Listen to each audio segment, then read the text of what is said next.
Oyunda şu an bir sürü ücretsiz hediye veriliyor ama oyunun tarihi boyunca verilmiş en büyük ücretsiz hediyeyi hiç düşündünüz mü? İşte bu videoda şimdiye dek verilmiş en iyi ücretsiz hediyeleri göstereceğim. Hazırsanız başlayalım.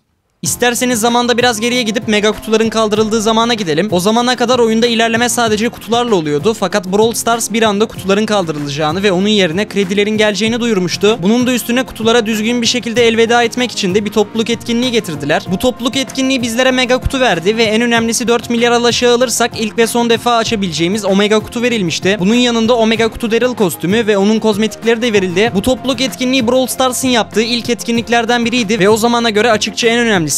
Kutuların kaldırılmasından dolayı oyuncu kitlesinin ikiye bölüneceğini öngörüp bunu biraz yumuşatmak için bol bol ödüllü bu topluluk etkinliğini getirdiler. Peki omega kutudan ne çıkıyordu? Şimdi benim o zamanlarda açtığım omega kutuyu görüyorsunuz ve gördüğünüz gibi normal bir mega kutudan aşırı devasa bir farkı yoktu ya da ben çok şanssızdım. Bu etkinliğe bonus olarak da Supercell içerik üreticileri mega kutular dağıtabiliyordu. 5 rastgele içerik üreticisinin kodları ise altın koddu ve eğer size denk gelirse 200 bedava mega kutu kazanabiliyordunuz. İçerik üreticisi demişken eğer oyunda markette herhangi bir şey satın alacaksanız almadan önce kod yerine Okan yazarak kanala destek olabilirsiniz. Şimdi ise günümüze gelip görev macerası etkinliğine bakalım. Ben tam bu videoyu çektiğim tarihte etkinlik hala devam ediyor ve verdikleri ücretsiz ödüller gerçekten çok iyi. Efsanevi star hediyeleri, krediler, ücretsiz altın doğuk kostümü, ultra kupa kutusu ve hatta sadece bir elmas karşılığı alabileceğiniz doğuk kostümü de geldi. Geçen videomda bir elmasla hiçbir şey alamayız demiştim ama büyük yanılmışım çünkü Supercell markete koyduğu tekliflerle paranızı çevirip duruyor ve en sonunda sadece 10 altına şövalye doğuk kostümünü alabiliyorsunuz. Bu etkinlikte ödül kazanabilmek için her gün tüm topluluğun 100 milyon görev tamamlaması gerekiyor ve eğer tamamlanırsa ertesi günü Brawl Stars resmi kanalında bir zar atılıyor ve zardan çıkan sayı hangi ödülü işaret ediyorsa tüm oyunculara ödül beleş olarak veriliyor. Bu etkinlik uzun zamandır gelen en iyi etkinliklerden biri oldu çünkü ödüller gerçekten muazzam. Fakat sonraki etkinlik kadar iyi olamaz çünkü beleş 100 star hediyesi verilen topluluk etkinliğine gidiyoruz. Bunu muhtemelen sizler de hatırlıyorsunuzdur çünkü tüm star hediyelerini açarken yarım saat ekrana tıkladığımı hatırlıyorum. Bu topluluk etkinliğinde ilginç bir şekilde ilerliyorduk. Tüm ödülleri açabilmek için star hediyelerinizden ender çıkarmanız gerekiyordu. Eğer ender çıkarsa topluluk etkinliğinde herkes ilerlemiş oluyordu. Her açılan 300 milyon ender star hediyesi için topluluk etkinliğinde bir kademe ilerleyebiliyorduk ve en son kademede ise o meşhur 100 star hediyesi vardı. Hatta ödül verildiği gün sunucular o kadar yoğunlaşmıştı ki birkaç saatliğine oyunu bakıma bile almışlardı. Fakat günün sonunda en iyi ödüllerden birini veren topluluk etkinliği olarak oyun tarihine geçti. Mega kutular vs star hediyeleri topluluk etkinliğini hatırlıyor musunuz? Verilen mega kutular elbette eskisi gibi değildi ama en azından bol bol kozmetik ve kostüm veriyorlardı. İşte Brawl Stars bu hasreti gidermek için bu topluluk etkinliğini getirmişti ve topluluk her gün hangi ödülü almak istediğini kendisi oylayabiliyordu. Sonrasında ise hangi ödül daha fazla oy aldıysa markete düşüyordu. Fakat bu topluluk etkinliğini iyi yapan şey son günde Brawl Stars eğer her iki seçenekte %50 oy olursa iki ödülü birden alabileceğimizi duyurmuştu. Bunun üstüne tüm topluluk oylamaları eşitlemek için birlikte çalıştı ve sonucunda her ikisi de %50'şer oy aldı. Ertesi gün ise herkesin marketine 42 star hediyesi ve 7 tane mega kutu geldi. Ama en iyi ödülü veren topluluk etkinliğini sona sakladım. Tabii ki ustalıkların kaldırılmasından hemen önce gelen ustalık çılgınlığı etkinliğinden bahsediyorum. Bu etkinliğin diğer topluluk etkinliklerinden farkı ödül kazanmak için sizin de ayrıca çaba göstermeniz gerekiyor. Çünkü marketinize gelen ödüller sizin tüm ustalıklardan toplayabileceğiniz beleş ödüllerin yanına bile yaklaşamıyordu. Etkinliğin son günlerinde %1000'lik ustalık bonusu aktif edildi ve kazandığınız her maçta ortalama 400-500 ustalık puanı alıyordunuz. Bu şekilde de tahmin edebileceğiniz üzere tüm oyuncular ustalıklara abandı ve herkes tüm savaşlarını gümüş 3'e kadar çıkarıp ustalık yolunda verilen tüm ödülleri aldı. Bu topluluk etkinliği oyunun ekonomisini öylesine bozuyordu ki Brawl Stars etkinliği birkaç saat erkenden bitirmeyi bile düşündü fakat kızgın topluluk karşısında geri adım attılar. Sonucunda ise oyunda altın bolluğu oldu. İşte oyunun tarihi boyunca en iyi ödülleri veren topluluk etkinlikleri bunlardı. Elbette iyi ödüller veren başka topluluk etkinlikleri de vardı ama bu videodaki ödüller kadar iyi değillerdi. Bunlar gibi oyuncuları mutlu eden başka güncellemeler de olduğunu biliyor muydunuz? Şu anda ekrandaki videoya tıklayarak oyunun en sevilen güncellemelerinin neler olduğunu öğrenebilirsiniz. Görüşmek üzere.